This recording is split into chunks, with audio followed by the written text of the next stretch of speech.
வணக்கம். இன்றைக்கி நம்ம பார்க்க போகிற லஞ்ச் மெனு பார்த்திங்கன்னா, ஒன்று எண்ணெய் கத்திரிக்காய் குழம்பு, இன்னொன்று கேரட் மசாலா பொரியல். ரெண்டாவது லஞ்ச் மெனு என்னென்னு பார்த்திங்கன்னா, உடச்சி விட்ட முட்டை குழம்பும் பீன்ஸ் வறுவலும். ரெண்டு லஞ்ச் மெனுமே டேஸ்ட் நல்லா அட்டகாசமாக இருக்கும். ரொம்ப சிம்பிளாக ஒரு 30 நிமிஷத்தில் பண்ணி முடிச்சிடலாம். ஸோ வாங்க எப்படி செய்யலாங்கிறத பார்க்கலாம். பீன்ஸ் வறுவல் பண்ணுறதுக்கு ஒரு கடாயை எடுத்துக்கலாம். நான் வந்து இரும்பு பாத்திரம் எடுத்துருக்கேன். ஸோ நல்லா சூடாகிடுச்சு. இதில் வந்து அரை டேபிள் ஸ்பூன் கடலைப்பருப்பு சேர்த்துக்கலாம். அதே மாதிரி அரை டேபிள் ஸ்பூன் உளுந்து, அரை டேபிள் ஸ்பூன் மிளகு, அரை டேபிள் ஸ்பூன் சீரகம்.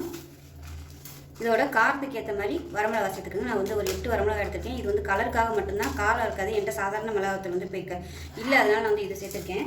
இருந்துச்சுன்னா நீங்கள் அதையே சேர்த்துக்கோங்க. இது எல்லாத்தையும் நல்லா வறுத்துக்கலாம். லைட்டாக வாசனை வர அளவுக்கு வறுத்துக்கலாம். இது நல்லா வறுபட்டுருச்சு, நல்ல ஒரு ஃப்ளேவர் வருது. இது வந்து ஒரு மிக்ஸி ஜாருக்கு வந்து மாற்றிக்கலாம். இப்போ வறுத்ததை ஒரு மிக்ஸி ஜாருக்கு சேர்த்துட்டேன். இதில் பார்த்தீங்கன்னா ஒரு 5-6 பல் வந்து பூண்டு சேர்த்துக்கலாம். இப்போ இதில் 3 டேபிள் ஸ்பூன் துருவன தேங்காய் சேர்த்துக்கலாம். இப்போ இதில் ஒரு அரை டேபிள் ஸ்பூன் மிளகாத்தூள், 1/4 டேபிள் ஸ்பூன் மஞ்சத்தூள் சேர்த்துக்கலாம். நான் வந்து சாதாரண மிளகாத்தூள் இல்லாதனால இப்போ வந்து மிளகாத்தூள் சேர்த்துருக்கேன். உங்கள்கிட்ட சாதாரண மிளகாத்தூள் இருந்துச்சுன்னா நீங்கள் வந்து ஒரு 3 மிளகாத்தூள் வந்து அதிகமாக சேர்த்துக்கோங்க. தனியாக மிளகாத்தூள் சேர்க்கறன்னு அவசியம் இல்லை. நான் வந்து காஷ்மீரி மிளகாத்தூள் போட்டதுனால இந்த மிளகா வந்து காரத்துக்காக சேர்த்துருக்கேன். இது வந்து தண்ணி ஊற்றாமல் குறைன்னு அரைச்சிக்கலாம். இப்போ அரைச்சிட்டு வந்தாச்சு. இந்த மாதிரி தான் இருக்கும். நம்ம வந்து தண்ணி ஊற்றாதனால இந்த மாதிரி தான் அரைப்படும். இதுக்கு மேலே அரைப்படாது. இந்த மாதிரி இருந்தால் தான் நல்லாயிருக்கும். இப்போ வந்து கடாய் சூடு பண்ணிக்கலாம். இப்போ அதில் தேவையான அளவுக்கு எண்ணெய் சேர்த்துக்கலாம். நம்ம வந்து வறுக்க போகிறோம், அதனால் கொஞ்சம் எண்ணெய் கூட இருந்தால் நல்லாயிருக்கும். இப்போ எண்ணெய் நல்லா சூடாகிடுச்சு. கடுகு சேர்த்துக்கலாம். அதோட 1 டீஸ்பூன் உளுந்து சேர்த்துக்கலாம்.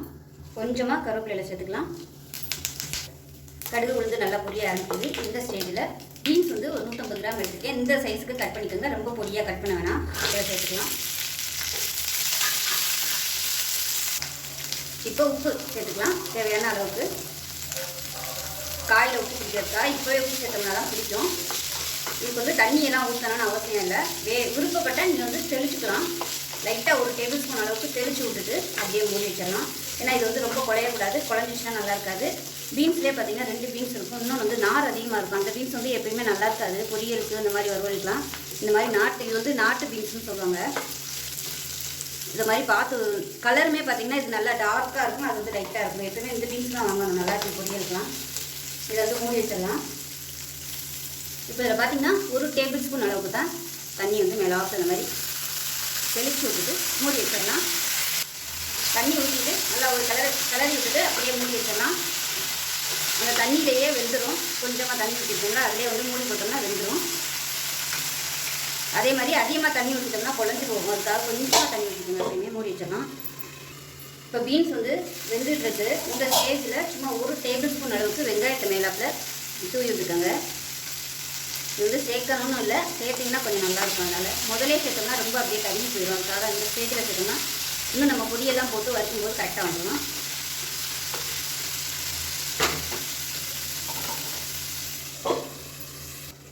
இப்போ பார்த்தீங்கன்னா சின்ன பர்னருக்கு அந்த பீன்ஸ் வந்து நான் மாற்றிட்டேன். இந்த பர்னரில் வந்து நம்ம குழம்பு தழைச்சி விட்டுக்கலாம். ஏன்னா டைம் ஆகும் இந்த அடுப்பிலே வச்சு காமிச்சோம்னா, அதனால் வந்து அதை மாற்றிட்டேன். இப்போ வந்து கேஸ் ஆன் பண்ணிவிட்டு சூடாகட்டும். இப்போ தேவையான அளவுக்கு எண்ணெய் விட்டுக்கலாம். ஏன்னா மணி இப்போவே 1 மணி ஆயிடுச்சு. அது ரெடி ஆகிட்டு அதுக்கப்புறம் நான் குழம்பு தழைச்சிருந்தோம்னா எப்படியும் டைம் ஆயிடும். அதனால் அதை அந்த அடுப்புக்கு மாற்றிட்டேன் நான். இப்போ வந்து எண்ணெய் சூடாகிட்டு இருக்குது. இதில் பார்த்தீங்கன்னா பீன்ஸ் ஓரளவுக்கு நல்லா வறுபட ஆரம்பிச்சிருச்சு. இந்த ஸ்டேஜில் நம்ம வந்து மிக்சியில் பொடி பண்ணதை வந்து சேர்த்துக்கலாம்.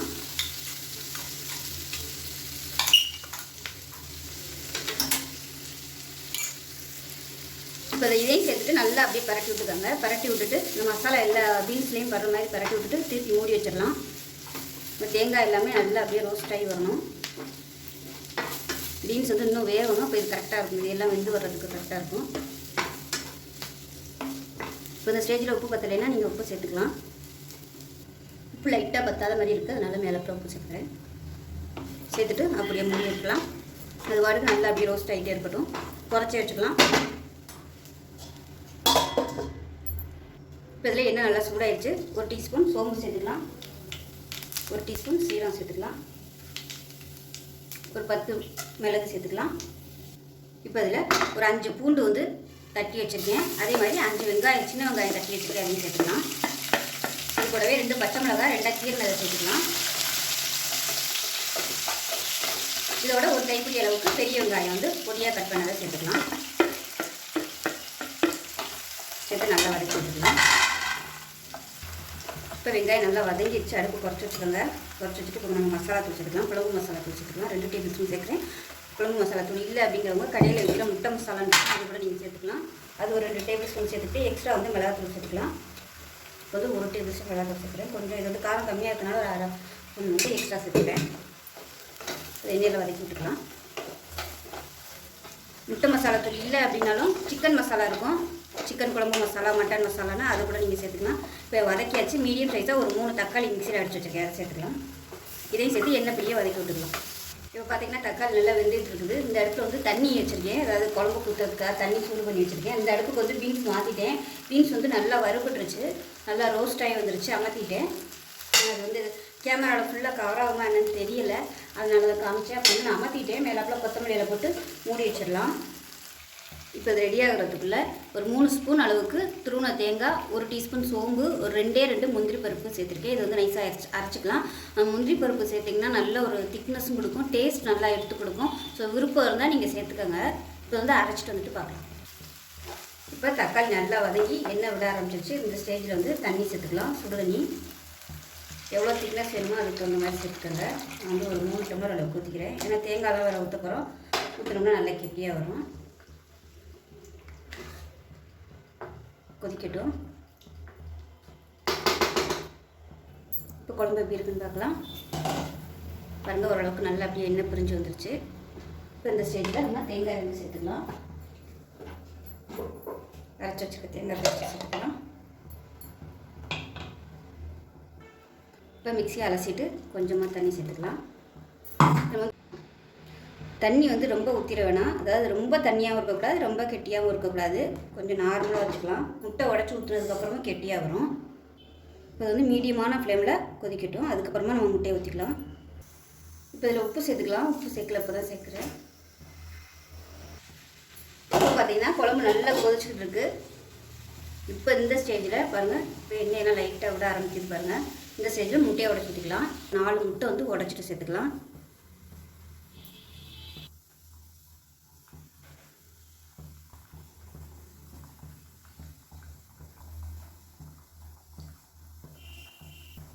இப்போ 4 முட்டையை உடச்சி ஊற்றியாச்சு. ஹை ஃப்ளேமில் வைக்கக்கூடாது, மீடியத்தில் இருக்கட்டும், நல்லா கொதிக்கட்டும். இப்போ இது கொதிச்சு இருக்கையிலே மேலாப்பில் கொத்தமல்லியில் வந்து மேலாப்பில் இந்த மாதிரி தூவிட்டு இருக்கோங்க. மூடி வச்சிடலாம். இப்போ முட்டை குழம்பு எப்படி இருக்குன்னு பார்க்கலாம். லைட்டாக வந்து கிளறி விடணும். எப்பவுமே இந்த மாதிரி முட்டை குழம்பு வைக்கல, இந்த மாதிரி அகலமான கடாய் எடுத்திங்கன்னா உங்களுக்கு நல்லா பாருங்க. இப்படி முழுசாக சூப்பராக வந்துருக்காருங்க. இன்னும் முட்டை வேகணும். கடைசியாக ஊற்றுற முட்டை வேகலை. மெதுவாக திருப்ப முடியும்னா அந்த முட்டையை வந்து நீங்கள் திருப்பி போட்டுக்கோங்க. ரொம்ப உடைச்சிடாமல் அப்படியே திருப்பணும், இல்லைன்னா முழுசாக உங்களுக்கு முட்டை கிடைக்காது. உள்ளே இருக்கிற அந்த மஞ்சக்கரு வந்து சரியாக வேகாது, அப்படியே இருக்கும்.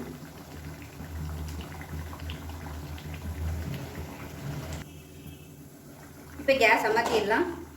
அவ்வளோதான்.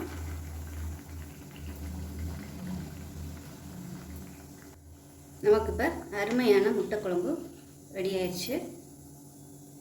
இப்போ பாருங்கள், அருமையான முட்டை உடைத்த குழம்பும் பீன்ஸ் வறுவலும் சூப்பராக ரெடி ஆயிடுச்சு. ஸோ ரெண்டுமே நல்லாயிருக்கும். ஸோ இந்த காம்பினேஷன் பிடிச்சிருந்துச்சுன்னா லைக் பண்ணுங்கள், கமெண்ட் பண்ணுங்கள், சேனலை சப்ஸ்கிரைப் பண்ணுங்கள், பக்கத்தில் உள்ள பெல் பட்டனையும் ப்ரெஸ் பண்ணுங்கள். நன்றி. ஒரு குக்கர் எடுத்துக்கலாம். நீங்கள் வந்து குக்கரில் தான் நான் வந்து குழம்பு வைக்க போகிறேன். இப்போ தேவையான அளவுக்கு எண்ணெய் சேர்த்துக்கலாம். ஃபஸ்ட்டு வந்து நம்ம கத்திரிக்காயை நல்லா வதக்கி எடுத்துக்கலாம். இப்போ எண்ணெய் சூடானதும் 4 கத்திரிக்காய் எடுத்துருக்கேன். இந்த மாதிரி காம்பு பகுதியை மட்டும் கட் பண்ணிடுங்க, ரொம்ப கட் பண்ணக்கூடாது. கட் பண்ணிவிட்டு 4 கீறி வச்சுக்கோங்க. உள்ளே வந்து பூச்சியெல்லாம் இருக்கா என்னங்கிறத செக் பண்ணி பார்த்துக்கோங்க. ரொம்ப அப்படியே க்ளோஸாக வந்து கட் பண்ணிட வேணாம். இது வந்து தண்ணியில் ஊற போட்டுட்டு இப்போ எடுத்து நான் போடையில் துணியில் வந்து நல்லா தொடச்சிட்டு 1 செகண்ட் வந்து அப்படியே விட்டுட்டு அந்த துணியில் அந்த தண்ணியெல்லாம் வந்து நல்லா காஞ்சிரும். நம்ம அப்படி தண்ணியோட போட்டோம்னா தெரிக்கிறதுக்காக தான் இப்போ அது வந்து சேர்த்துக்கலாம். நான் வந்து ஒரு 5 கத்திரிக்காய் எடுத்திருக்கேன். ஸோ நீ வீட்டில் இருந்தது அதனால் எடுத்திருக்கேன். நீங்கள் இதை விட சின்ன கத்திரிக்காய் எடுத்திங்கன்னா டேஸ்ட் நல்லா இருக்கும் குழம்புக்கு. இப்போ இதை நல்லா திருப்பி விட்டு நல்லா அந்த தோல் வந்து நல்லா பிரிஞ்சு வர அளவுக்கு நல்லா வதக்கி எடுத்துக்கலாம் அந்த கத்திரிக்காயை. மாதிரி தெரிக்குன்னு நினச்சிங்கன்னா ஒரு மூடி போட்டு மூடி விட்டுக்கோங்க. தெரிக்கிற மாதிரி இருந்துச்சுன்னா அந்த மாதிரி மூடி விட்டுருங்க. அப்பப்போ திருப்பி விட்டுக்கலாம். இப்போ பாருங்கள், கத்திரிக்காய் எல்லாமே நல்லா வதங்கிடுச்சு. இப்போ வந்து தனியாக வேறு பிளேட்டுக்கு எடுத்து மாற்றிக்கலாம். கலர் நல்லா மாறிடுச்சு பாருங்கள்.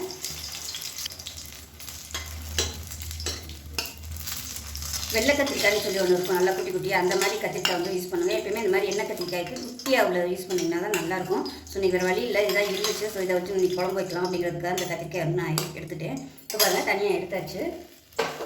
இப்போ அதே எண்ணெயில் ஒரு பிரியாணியில் சேர்த்துக்கலாம், ஒரு சின்ன துண்டு பட்டை, 2 கிராம்பு சேர்த்துக்கலாம், 1 டீஸ்பூன் சோம்பு சேர்த்துக்கலாம், கருவேப்பிலை கொஞ்சமாக சேர்த்துக்கலாம். இது கூடவே பூண்டு பல் பார்த்திங்கன்னா நல்லா குட்டியாக எடுத்துருக்கேன். இது கிட்டத்தட்ட ஒரு 20லேருந்து 25 பூண்டு பல் இருக்கும், அதை சேர்த்துக்கலாம். இதோடவே ஒரு 5 பச்சை மிளகாயை 2ஆக கீறிட்டு சேர்த்துக்கலாம். நல்லா ஒரு 2 கைப்பிடி அளவுக்கு சின்ன வெங்காயமும் பெரிய வெங்காயமும் கலந்து எடுத்துட்டு அதையும் சேர்த்துக்கலாம். நார்மலாக சோம்பு வெந்தயமும் மட்டும் நீங்கள் தாளிப்பு கொடுத்துட்டு இந்த குழம்பு வைக்கிறதுனாலும் வைக்கலாம். இந்த மாதிரி பிரிஞ்சி இலையும் பட்டை கிராம்பு சேர்த்து பண்ணும்போது அதுவும் நல்ல மசாலா டேஸ்ட்டோட எண்ணெய் கத்திரிக்காய் குழம்பு நல்ல டேஸ்ட்டாக இருக்கும். இந்த குழம்போட டேஸ்ட் வந்து இந்த மசாலா நல்லா எடுத்து கொடுக்கும். அந்த வெங்காயம் வந்து நல்லா வதங்கின வெங்காயமாக போடும். இப்போ வெங்காயம் நல்லா ப்ரௌன் கலரில் வதங்கிடுச்சு. இப்போ நம்ம வந்து பொடி சேர்த்துக்கலாம். இப்போ நான் வந்து வீட்டில் அரைச்சி வச்சுருக்க குழம்பு தூள் தான் எடுத்திருக்கேன். குழம்பு தூள் மிளகாத்தூள் எடுத்திருக்கேன். நீங்கள் வீட்டில் எது யூஸ் பண்ணுவீங்களோ அவங்க இதுக்கு தகுந்த மாதிரி நீங்கள் எவ்வளோ யூஸ் பண்ணணுமோ யூஸ் பண்ணிக்கோங்க. இப்போ இதை சேர்த்துக்கலாம். இந்த குழம்பு வந்து கொஞ்சம் காரமாக இருந்தால் தான் நல்லாயிருக்கும். அதனால் மிளகாத்தூள் வந்து எப்போயுமே அதிகமாக சேர்த்துக்கோங்க. நீங்கள் எல்லாம் கலந்த பொடி அரைச்சி வச்சுருந்தீங்கன்னா மிளகாத்தூள் வந்து எக்ஸ்ட்ரா சேர்த்துக்கோங்க. அப்போ தான் நல்லா காரசாரமாக இருந்தால் தான் அந்த குழம்பு நல்லாயிருக்கும். இப்போ நல்லா வதக்கியாச்சு, பொடியெல்லாம் சேர்த்து.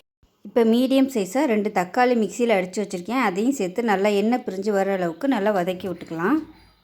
இப்போ நல்லா எண்ணெய் பிரிஞ்சு வரட்டும். இப்போ இதில் ஒரு 1/4 டேபிள் ஸ்பூன் அளவுக்கு சோம்புத்தூள் சேர்த்துக்கலாம். இது நல்லா உங்களுக்கு அந்த குழம்போட டேஸ்ட் வந்து எடுத்து கொடுக்கும். இப்போ இது பார்த்திங்கன்னா லைட்டாக எண்ணெய் அடியில் வந்து குடிக்கிற மாதிரி இருக்குது. அதனால் கொஞ்சமாக ஒரு 2 டேபிள் ஸ்பூன் அளவுக்கு தண்ணி சேர்த்துக்கலாம். இந்த மாதிரி சில்வர் குக்கரில் பண்ணும்போது அடியில் வந்து ரொம்ப பிடிக்குது. நார்மலாக கடையில் பண்ணோம்னா அந்த அலுமினியத்தில் பண்ணோம்னா அந்த மாதிரி அடி பிடிக்காது. பிரியாணியே பண்ணாலும் இது வந்து அடி பிடிக்கும். சின்ன பர்னரில் வச்சு பண்ணோம்னா தான் அது அடி பிடிக்காது. இது நல்லா எண்ணெய் பிரிஞ்சு வரட்டும். இது பதிலாக தண்ணி பதிலாக நீங்கள் எண்ணெய் சேர்க்கறதுனாலும் சேர்த்துக்கலாம். இப்போ மசாலா நல்லா வதங்கி எண்ணெய் விட ஆரம்பிக்குது. இப்போ நம்ம வதக்கி வச்சுருந்த கத்திரிக்காய் வந்து இதோட சேர்த்துக்கலாம். சேர்த்துட்டு இந்த மசாலா கொஞ்சம் ஏறுற அளவுக்கு நல்லா பரட்டி விட்டுக்கலாம். ரொம்ப சாஃப்டாக ஹேண்டில் பண்ணணும், இல்லைன்னா உங்களுக்கு கத்திரிக்காய் முழுசாக கிடைக்காது. இப்போ வந்து உப்பு சேர்த்துக்கலாம். இப்போ தேவையான அளவுக்கு உப்பு சேர்த்துக்கலாம். இப்போ கத்திரிக்காயை சேர்த்து நல்லா வதக்கியாச்சு. இப்போ தண்ணி சேர்த்துக்கலாம். நார்மலாக எப்பயும் சொல்கிற மாதிரி சுடு தண்ணியாக சேர்த்துக்கோங்க. நல்லா கலந்து விட்டுடலாம். தண்ணியாக வேணும்னா தண்ணியாக வச்சுக்கோங்க, கெட்டியாக வேணும்னா நீங்கள் கெட்டியாக வச்சுக்கலாம். இது வந்து இட்லி தோசை சாதம் எல்லாத்துக்குமே சூப்பராக இருக்கும். அது இன்னும் கொஞ்சம் கூட தண்ணி ஊற்றிக்கலாம். இப்போ வந்து புளி தண்ணி சேர்த்துட்டு அதுக்கப்புறம் தண்ணி ஊற்றிக்கலாம். புளி தண்ணி வந்து புளி வந்து கரைச்சி வச்சுருக்கேன். எவ்வளோ தேவையோ உங்களுக்கு புளிக்கு தகுந்த மாதிரி சேர்த்துக்கோங்க. புளிப்பு டேஸ்ட் வந்து கொஞ்சம் தூக்கலாக இருந்தால் தான் நல்லாயிருக்கும். இப்போ பார்த்தீங்கன்னா இன்னுமே நல்லா திக்காக இருக்குது. கொஞ்சம் தண்ணி சேர்த்துக்கலாம். சேர்த்துட்டு கலந்து விட்டுட்டு கொஞ்சம் கொதிக்கட்டு. அதுக்குள்ள முதல் தேங்காய் பேஸ்ட் ரெடி பண்ணிக்கலாம். புளிப்பெல்லாம் கரெக்டாக இருக்குது. இப்போ இது வந்து கொஞ்சம் கொதி வர ஆரம்பிச்சுட்டு அதுக்குள்ளே தேங்காய் பேஸ்ட் ரெடி பண்ணிக்கலாம். இப்போ பார்த்திங்கன்னா ஒரு 3 ஸ்பூன் அளவுக்கு துருவன தேங்காய், 2 முந்திரி பருப்பு, 1/4 டீஸ்பூன் கசகசா, இது எல்லாத்தையும் நல்லா நைஸாக அரைச்சிக்கலாம். இப்போ குழம்பு மீடியமான ஃப்ளேமில் கொதிச்சுட்ருக்கு. இப்போ வந்து நம்ம தேங்காய் பேஸ்ட்டை சேர்த்துக்கலாம். தேங்காய் பேஸ்ட்டு சேர்த்திங்கன்னா டேஸ்ட்டு நல்லா பெட்டராக இருக்கும். இது இல்லாமையும் நீங்கள் பண்ணலாம், அது ஒரு டேஸ்ட்டாக இருக்கும். ஆனால் அது சேர்த்திங்கன்னா தான் உங்களுக்கு டேஸ்ட் வந்து நல்லா முழுமையாக கிடைக்கும். கலந்து விட்டுலாம். இப்போவே பார்க்க சூப்பராக இருக்குது பாருங்கள். இப்போ நம்ம இதை மூடி வச்சிடலாம். மூடி வச்சுட்டு மீடியமான ஃப்ளேமில் அடுப்பு நல்லா குறைச்சி வச்சுக்கோங்க. மீடியமான ஃப்ளேமில் ஒரு 3 விசில் விட்டுட்டு ஸ்டீம் போனதுக்கப்புறம் பார்க்கலாம். இப்போ குழம்பு எப்படி இருக்குன்னு பார்க்கலாம். பாருங்கள் நல்லா அருமையாக வந்துருச்சு. கத்திரிக்காயும் அதே சமயம் நல்லா அப்படியே சாஃப்டாக இருக்குது பாருங்கள். சூப்பராக வந்துருக்கு. நல்லா அப்படியே குழஞ்சி வந்துருக்குது. அதே சமயம் உடையில அப்படியே முழுசாக அப்படியே இருக்குது. இந்த மாதிரி தான் இருக்கணும். ரொம்பவும் குழஞ்சிருச்சுன்னா நல்லா இருக்காது. ஸோ அவ்வளோதான், சூப்பரான எண்ணெய் கத்திரிக்காய் குழம்பு ரெடி ஆயிடுச்சு. கரெக்டான அளவில் இருக்குது. அவ்வளோதான், தனியாக எடுத்து வச்சுட்டு இப்போ கேரட் வந்து ஃப்ரை பண்ண ஆரம்பிச்சிடலாம். இப்போ ஒரு பேன் வச்சுக்கலாம். தேவையான அளவுக்கு எண்ணெய் விட்டுக்கலாம். எண்ணெய் சூடாகும். 1 டீஸ்பூன் கடுகு, 1 டீஸ்பூன் உளுந்து, கொஞ்சமாக ஜீரகம், இப்போ கருவேப்பிலை சேர்த்துக்கலாம். காரத்துக்கு தேவையான தேவையான அளவுக்கு பச்சை மிளகா ஒரு 7 சேர்த்துக்கலாம். அதோட பொடியாக நறுக்கின வெங்காயம் சேர்த்துக்கலாம். வெங்காயம் வதங்கிடுச்சு. இப்போ துருவின கேரட்டை சேர்த்துக்கலாம். சேர்த்துட்டு கடலைப்பருப்பு வந்து ஒரு 3 டேபிள் ஸ்பூன் வேக விட்டு எடுத்து வச்சுருக்கேன். இன்னும் வந்து அந்தளவுக்கு சரியாக வேகலை, ஒரு 3/4 பதம் வெந்திருக்கு. இப்போ இந்த கேரட்டோட சேர்த்துட்டோம்னா மீதி வந்துடும். ரொம்பவும் குழைய விட்டுறக்கூடாது கடலைப்பருப்பு. ஸோ வந்து நல்லா கலந்து விட்டுக்கலாம். உப்பு சேர்த்துக்கலாம். இப்போ நல்லா பரட்டியாச்சு. தண்ணி வந்து தெளிச்சாப்பில் விட்டுக்கலாம். கேரட் வந்து எப்போயுமே சீக்கிரம் வெந்துடும். தெளிச்சு விட்டுட்டு மூடி விட்டுக்கலாம். இப்போ இந்த கேரட்டுக்கு ஒரு மசாலா ரெடி பண்ணிக்கலாம். ஒரு 3லேருந்து ஒரு 4 ஸ்பூன் அளவுக்கு துருவின தேங்காய், 1 டீஸ்பூன் சீரகம், கொஞ்சமாக கொத்தமல்லி இலை, 2 சின்ன வெங்காயம், ஒரு 3 பச்சை மிளகாய், இது எல்லாத்தையுமே தண்ணி ஊற்றாமல் அப்படியே 1-2 குறை அரைச்சிட்டு பார்க்கலாம். இப்போ கேரட் எப்படி இருக்குதுன்னு பார்க்கலாம். கேரட்டு நல்லா வெந்துருச்சு. அப்புறம் வந்து அரைச்சி வச்ச மசாலா வந்து தேங்காய் மசாலா சேர்த்துக்கலாம். இந்த மசாலா தான் இந்த கேரட் பொரியலுக்கு நல்ல ஒரு டேஸ்ட் கொடுக்கும்.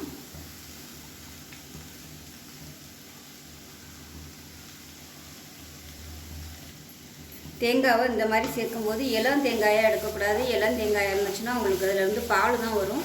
நல்லா பருப்பு தேங்காயாக எடுத்திங்கன்னா தான் உங்களுக்கு அந்த தேங்காய் வந்து நல்லா அப்படியே பொடி பொடியாக உதிரியாக வரும். நல்லா பரட்டி விட்டுட்டு அமர்த்திடலாம். இப்போ நமக்கு அருமையான கேரட் மசாலா பொரியல் ரெடி ஆயிடுச்சு. இப்போ பாருங்கள், அருமையான கத்திரிக்காய் குழம்பும், அதாவது எண்ணெய் கத்திரிக்காய் குழம்பும் கேரட் பொரியலும் ரெடி ஆயிடுச்சு. இது இன்னும் கொஞ்சம் கெட்டியாக வச்சிங்கன்னா கத்திரிக்காய் கெட்டி குழம்பாயிரும். நான் வந்து கொஞ்சம் தண்ணியாக வச்சுருக்கேன். சூடு பண்ண கரெக்டான அளவில் வந்துடுங்கிறதுக்காக நான் அந்த மாதிரி பண்ணியிருக்கேன். உங்களுக்கு நல்லா இன்னும் கெட்டியாக வேணும்னு நினச்சிங்கன்னா தண்ணி கம்மியாக ஊற்றிக்கோங்க. மற்றபடி இதே ப்ராசஸ் தான். ஸோ அவ்வளோதான். இந்த வீடியோ பிடிச்சிச்சின்னா லைக் பண்ணுங்கள், கமெண்ட் பண்ணுங்கள், சேனலை சப்ஸ்கிரைப் பண்ணுங்கள், பக்கத்தில் உள்ள பெல் பட்டனையும் ப்ரெஸ் பண்ணுங்கள். நன்றி.